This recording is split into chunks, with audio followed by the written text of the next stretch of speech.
ni Radio Wasta isiyofurahisha mjinga. Miaka 15 imepita hadi kufikia leo katika harakati za kukikuza Kiswahili. Miaka kuinua, kuenzi na kuwatambua wanaotumikia lugha ya Kiswahili kwa kalamu, kipaza sauti na maono. Pata mashairi awali Guru amekusa kisa cha nasaha kizungumzia Hassan. Tuache chuki. Vijana wamepoteza senti maana yake wataka kutiliana wenyewe sumu. Tuzo za 10 hazikuwa ndoto tu, bali harakati ya kweli, na leo tunasimama kuangalia nyuma na hata mbele. Mambo mazuri, wale ambao ndo mwanzo wajiunga nasi unakaribishwa. Katika toleo hili na makala haya maalum, tumewahoji magwiji waliobeba maono na bendera ya Kiswahili kwa miaka na mikaka.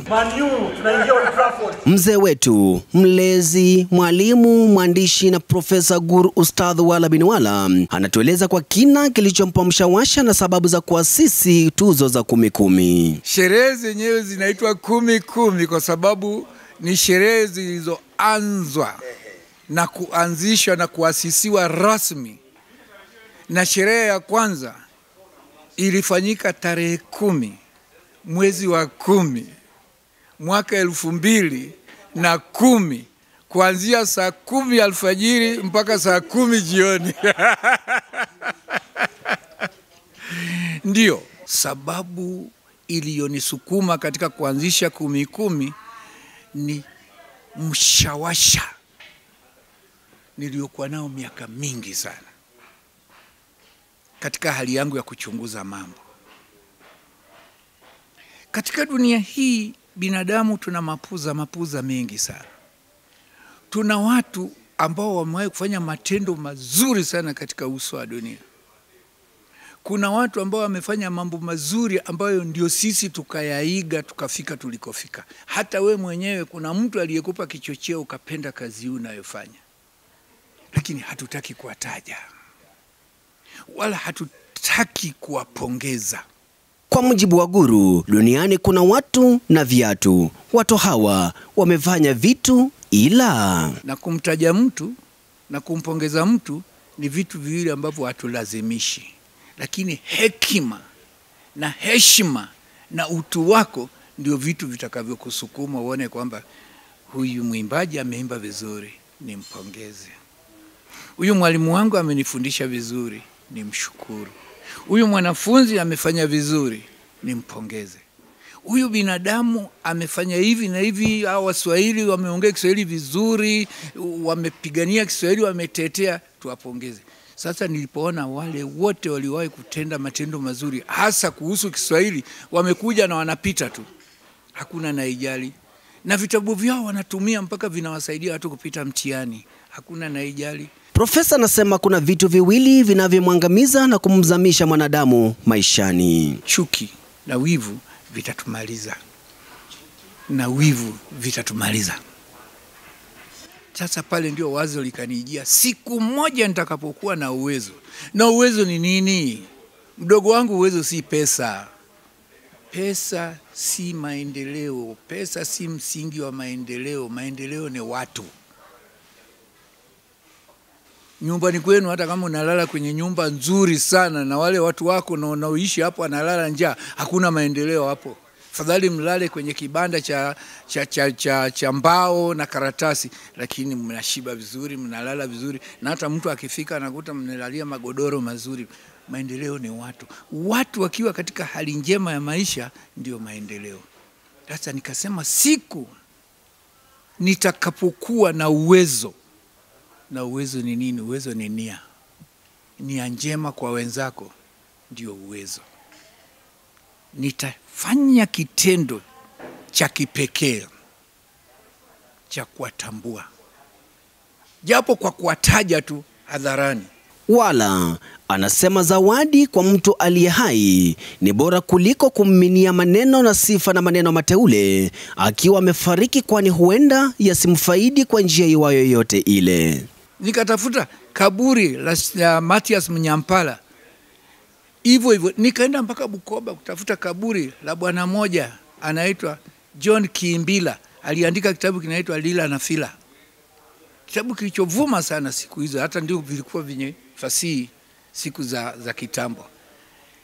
Alafu nikaangalia maisha ya waandishi wa Kiswahili kwa upande wetu.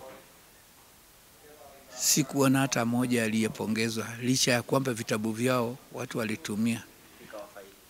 Hapa kuna bwana mmoja anaitwa Ali Jemadar, ambaye mpaka sasa watu hawajui kwamba aliishi wapi. Kitabu chake cha kwanza Nahodha Fikirini, alafu Mui Huwa Mwema. Kutoka hapa tu Pwani hapa, kama sio Kilifi ni Kwale na nini, hakuna anayetaka tujue. Mazrui sasa ndio kabisa. Alafu Mazrui amefundisha mpaka maprofesa wote waliokuwa wanafanya uchunguzi, unafanya sijui utafiti kuhusu Kiswahili upate PhD zako, lazima usome kitabu cha Ali Mazrui na Alamin Mazrui ndugu yake. Anawakumbuka waliokipigania na kukifia Kiswahili tunachokifurahia leo hii. Profesa Karega Mutahi, uliwahi kusikia hilo jina? Ni baadhi ya wale waliosoma Kiswahili mara ya kwanza kabisa chuo kikuu cha Nairobi. Wale waliochukua Kiswahili wakati Kiswahili kilikuwa adimu na chuo kilikuwa hiki kimoja tu. Ndio nyakati za kina Kimani wa Njogu. Mwahi kusikia hilo jina? Katana Mukangi, mwahi kusikia? J. Kitsau, mwahi kusikia? Musikia Chacha Nyaigoti Chacha? Ndio kwanza Chacha Nyaigoti Chacha. Kwa sasa sijui ndiye alikuwa mwenyekiti wa HELB. Ndio waliosoma Kiswahili mwanzo kabisa. Watu wa kwanza. Sasa wakati nilipokuwa nikitoa pesa, huyu Karega Mutahi profesa alikuwa sasa ndiye katibu mkuu wa Wizara ya Elimu. Tena sio katibu mkuu, katibu wa kudumu, permanent secretary Wizara ya Elimu. Aliniita, maanake yeye pia nilimwalika. Na nilipomwalika akanitumia ujumbe akasema nitatuma mwakilishi. Umefanya heshima kubwa kuniita mimi na nije kabisa, nashukuru sana. Wakati alipopelekewa zawadi yake ambayo vilikuwa cheti, kikombe kizuri kidogo cha dhahabu, medali pamoja na pesa, aliniambia hivi vingine vyote nimepokea kwa furaha sana, lakini hii ya pesa wacha. Usitoe pesa. Hiki kikombe nitaweka nyumbani, hata watoto wangu wataniuliza, watakumbuka sana. Hiki cheti chenyewe hata naweza kuenda nacho mahali popote kuonyesha, angalieni nimewahi kufanya jambo kama hili. Na hii medali pia wacha. Toa tuzo ya vitu vinavyodumu. Pesa ukishampa mtu imepotea siku hiyo. Kwa hivyo tuzo hiyo itakuwa imepotea hivyo hivyo. Kwa hivyo jaribu sana ubadilishe siku zijazo.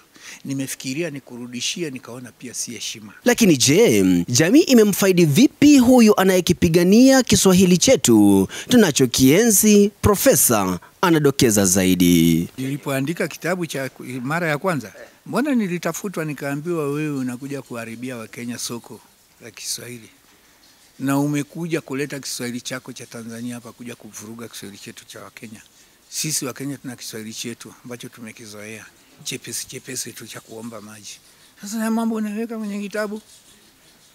Haya maneno mapya, nikamwambia hakuna neno lolote hapo jipya. Usisome Kiswahili bila kuwa na kamusi. Shika kamusi. Haya, niambie kwenye kitabu changu kuna neno lipi lolote ambalo jipya halipatikani kwenye kamusi, na hiyo ndio siri yangu. Situmii neno ambalo alimo kwenye kamusi. Wewe ndio utakuwa hulijui hilo neno, na binadamu asichokijua anasema hakipo. Waliofaidi kutokana na tuzo hizi muhimu za 10 ni mamia ya waandishi na wanahabari chungu nzima, wakiwemo hayati Profesa Ken Waliaula Walibora. Kwa moyo mkunjufu Al-Hassan, hoja ambayo tunaweza kuizua hapo, na ndio ujumbe ambao nataka kuwapeni nyie ambao mpo katika vyombo vya habari. Msivizuie vipaji. Tutajane majina. Tuseme huyo ndiye fulani. Tena hata hakuna haja ya kustaja tu. Mimi nikishasema humu ndani tunao watu, sasa ni nafasi yako. Ni mimi fulani. Kumbe ndio wewe. Mimi ndiye Jako Yosili. Mimi ndiye Mohamed Juma Jugut. Mama we. Mimi ndiye tena hakukosa mpaka hata siku moja. Na mimi nikaandaa tu zawadi kidogo. Kwani zawadi ya kumpa mtu huwa na kipimo? Hakuna kipimo. Gur Ustadh anasema maandalizi ya kumikumi hapa Wasta Matasi ya Ngong yamekwisha kamilika na kiingilio je? Nafurahi sana. Karibuni sana. Ndugu wapenzi, natoa wito kwa yeyote ambaye angependa kukutana na Kiswahili katika raha ya Kiswahili, njoo Wasta. Malipo ni shilingi 2,500 kwa siku 2. Malipo ambayo katika makongamano mengine ni siku ndio hivyo. Pamoja na hivyo, ndio kongamano pekee dunia nzima ambapo wewe umekuja kwenye kongamano na unatoka ukiwa umetuzwa. Makongamano mengine unakwenda hata ulaji ni wa wasiwasi. Unatoka bila cheti. Na unatoka bila chochote maalum ulichojifunza. Na umelipa shilingi zako sijui 1000 ngapi. Sasa unashangaa, kwani zile hela nilizozilipa kumbe zilikuwa za nini? Kwa mbali ni kama kuna biashara ndani ya makongamano. Hayo pia ni baadhi ya mambo niliyokuwa nikitaka niweke tofauti. Kwa sababu moja, mwandishi fulani anaitwa Shiv Ghera ameandika kitabu cha Kimombo kinachoitwa You Can Win. Unaweza kufaulu au unaweza kushinda. Alafu anakuelezea, anakuambia winners don't do different things. They do things differently. Wanaofaulu hawafanyi mambo tofauti hayajafanywa duniani, lakini mambo haya ya kawaida wanafanya kwa mbinu tofauti. Na wewe ukitaka kufaulu, fanya mambo kwa mbinu tofauti. Waliofaidi na kujinyakulia tuzo hizi kwa miaka na mikaka ni pamoja na mtangazaji mtajika wa Kambumbu na hodha wa kipindi cha Kiswahili na mwandishi Hassan Kauleni maarufu Amope. Kauleni anadokeza kuwa safari hii haijawa rahisi hata kwa marais. Imefurahisha, safari imekuwa ndefu kama ulivyotaja. Nafikiri wakati anaanza mzee mwenyewe wala hizi tuzo na hilo wazo hata sijui alilitoa wapi, lakini nafikiri ukiangalia, huenda sina yakini, huenda aliona wanatuzwa watu mbalimbali na serikali, zikija hizi sherehe za taifa, mashujaa watu wanatuzwa, lakini akaona waandishi, watangazaji wa Kiswahili, walimu, malenga wale manjo hawajatuzwa popote. Nafikiri ilimuma, akaamua naweza nikajituza na nikawatuza Waswahili wenzangu, ndio tusisononoke sana. Kwa hiyo tangu 2010 sherehe zile za mwanzo zile mpaka hivi 2025, miaka 15 nimehudhuria sherehe zote na nimekuwa mshereheshaji, ukipenda mfawidhi, isipokuwa nafikiri ni sherehe moja tu nilikuwa nimekwenda Uganda, Harambee Stars ikicheza na Uganda Cranes, lakini sherehe zote za Wasta nimekuepo, na kila nikiona waandishi, walimu, watangazaji wanatuzwa, wanakongamana, wanaadhimisha siku yao pale Wasta, wanaguswa sana. Naguswa na nafurahi ajabu. Nahodha huyu wa kipindi cha Kiswahili anasimulia visa zaidi ya visa vya jinsi mchujo wa kumtambua mwanahabari bora umekuwa ukitekelezwa kwa miaka 15 hadi kufikia leo. Ilikuwa kubwa. Na si kubwa tu, nafikiri hata bosi wangu wakati huo pia alikuwepo, walikuwa miongoni mwa wale walioalikwa. Na tukianza hizi sherehe wakati huo, alichokuwa nakifanya Mwalimu Wala, anasikiliza idhaa mbalimbali za redio, anatizama vituo mbalimbali vya televisheni, watangazaji, wasomaji wa habari, maripota, na alikuwa na kitabu chake, anaandika jina na kituo mwenyewe tu kwa vigezo vyake wale watakaotuzwa. Halafu kuna wengine anadondosha, alikuwa anakuambia mwenyewe, wewe bwana nilikuwa nimekuweka lakini nimekudondosha, yani kuna kosa ulifanya la lugha, umeelewa? Kwa hiyo ulikuwa ni mchujo. Sasa hata na sisi wakati unakwenda kule hukujua nani atatuzwa nani hatatuzwa. Kwa hiyo ulikuwa unaona fahari sana wakati wanatangazwa, wanatajwa sasa wanahabari wa kutuzwa, labda amemaliza kategoria ya walimu, waandishi, afu unasikia jina lako bwana miongoni mwa maelfu ya watangazaji, na ni wazuri sana katika taifa la Kenya wa Kiswahili. Unaona fahari kubwa kwa sababu ya cheti kile cha Wasta, cheti kizito sana, na pili medali, kuna medali unavishwa ya 10 na bahasha bwana. Nani asiyependa pesa? Ninamuuliza Amope kilichompa motisha ya kukienzi Kiswahili. Hata sijui.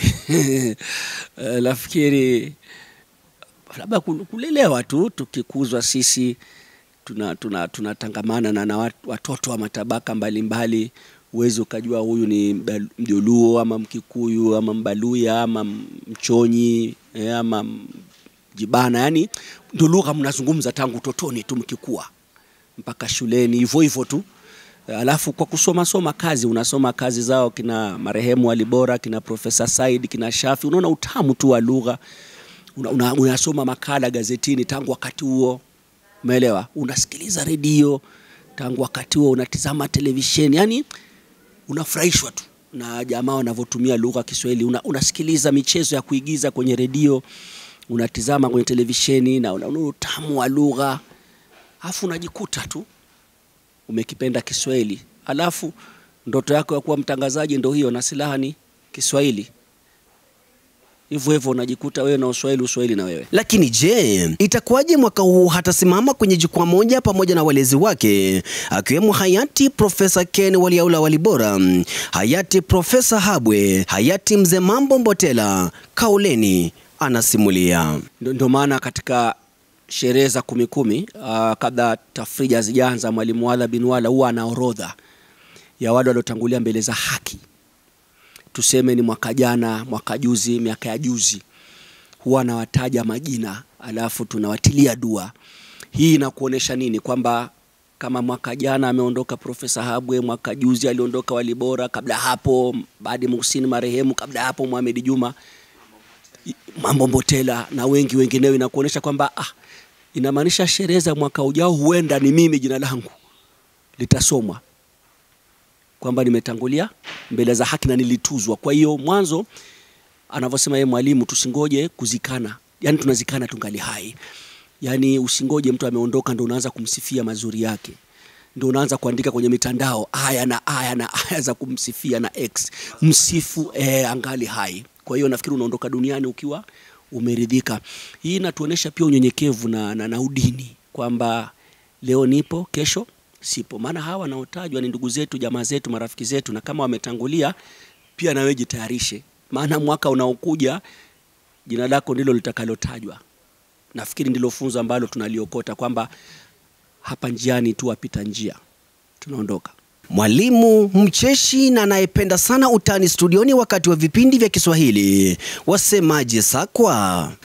Kiswahili ndio lugha yetu sisi wa Afrika, na jinsi unajuavyo kwamba sisi wa Afrika lugha yetu ama wengine wanajivunia lugha zao, wana tuzo zao, wanafanya mambo yao. Sasa sisi tunashukuru mzee wetu ambaye ni Wala bin Wala aliamua kwamba atuze Waswahili.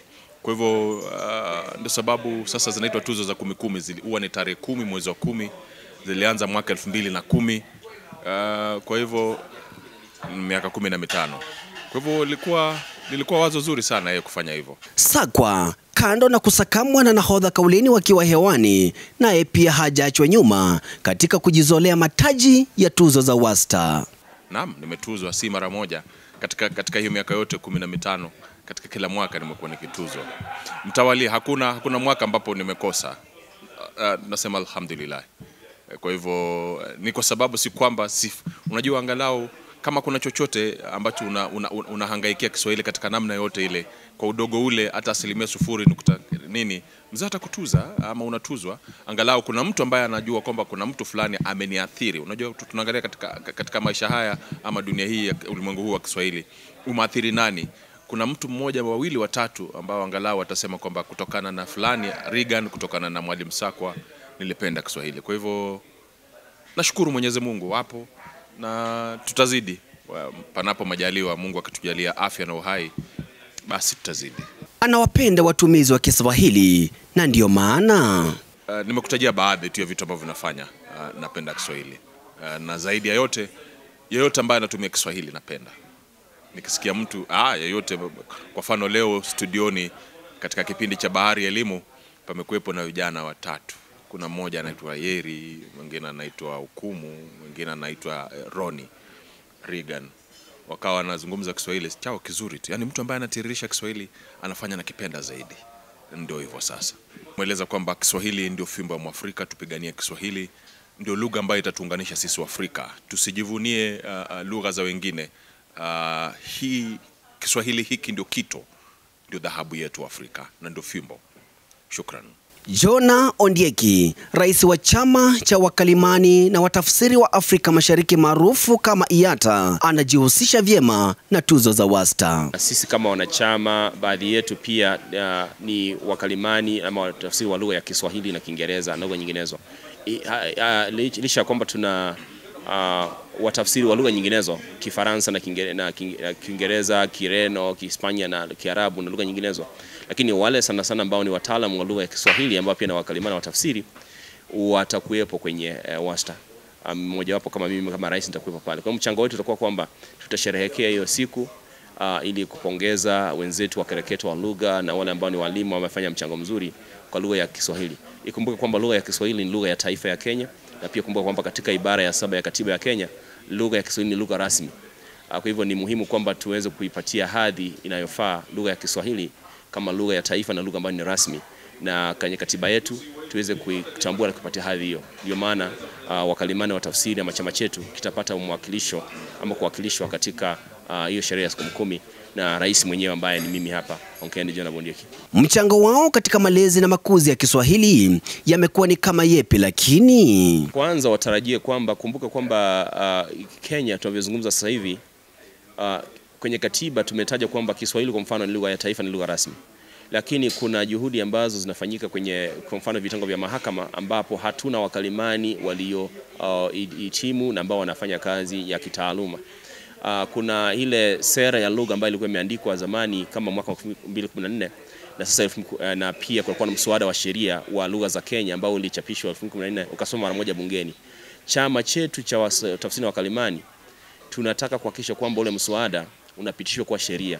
Ukiwa sheria inamaanisha kwamba kila stakabadhi, kila taarifa, kila kitu ambacho kinachapishwa nchini Kenya kitakuwa katika lugha mbili. Kitakuwa kwenye lugha ya Kiswahili na lugha ya Kiingereza, na kwenye sehemu kama vile magatuzi ama counties, lugha zile zetu za mama pia za kwanza zimepewa hadhi ya kutosha. Kwa hivyo kazi yetu ni kuhakikisha kwamba hakuna lugha ambayo inabezwa. Lugha zote ni sawa, zipewe usawa, hasa lugha ya Kiswahili ambayo lugha ya taifa. Ana imani kuwa Wasta patafurika na kujaa hadi pomoni. Watu huja wengi na si kwamba tu ni watu wazima, hata wanafunzi. Kwa hivyo nategemea kwamba tutakuwa na zaidi ya watu 200 hadi hata 500 au zaidi.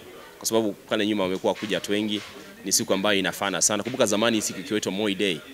Sasa hivi ni siku sasa tunashughulikia mambo ya Kiswahili ambayo inaongozwa na mwalimu Wala bin Wala ambaye ndiye muasisi wa kituo kile cha Wasta, na pia ndiye mkereketo ambaye ndiye ameweza kuendeleza mambo haya ya Kiswahili kwa muda mrefu, na ndiye kiongozi wa chama hicho ya siku ya Wasta. Tuzo za Wasta zimebainika kwa kuwatambua wanaokipigania Kiswahili katika jamii tunaozungumzia waandishi, wanahabari na vile vile watangazaji. Unaposherehekea miaka 15 ya kukipigania Kiswahili hiki, je, miaka 15 ijayo Kiswahili kitakuwa na nafasi ipi katika jamii? Nikiripotia Mo Radio kutoka katika majengo ya bunge jiji kuu la Nairobi, jina langu ni Ronnie Reagan. Mo Radio 88.2 FM. We are in charge.